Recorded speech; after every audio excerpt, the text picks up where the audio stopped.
I'd love your insights on where the industry needs to invest in order to either retain talent, because I think there's some people that are getting out of the industry, or to recruit new talent.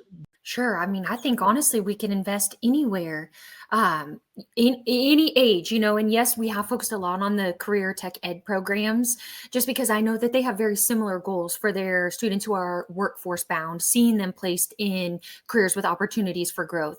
And I'm going to be honest, that was an easy transition for me. I still think like a teacher. So as I took on this role, that was kind of a first step. But, we could be looking at those that have completed a career in the military and they're coming back to civilian life.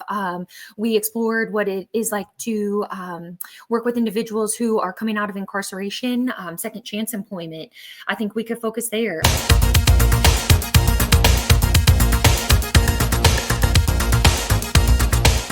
All right, what's the greatest threat to manufacturing right now?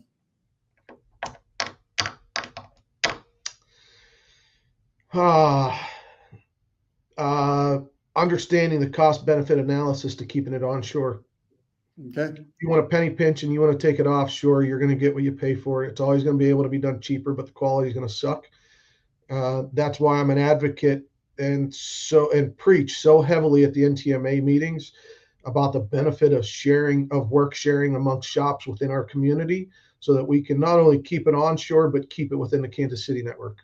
Yep. And so by community, you're literally saying Kansas City region, not necessarily the manufacturing community. Yeah, if somebody doesn't have the capabilities here, we'll branch out. But at the end of the day, let's keep it close to home.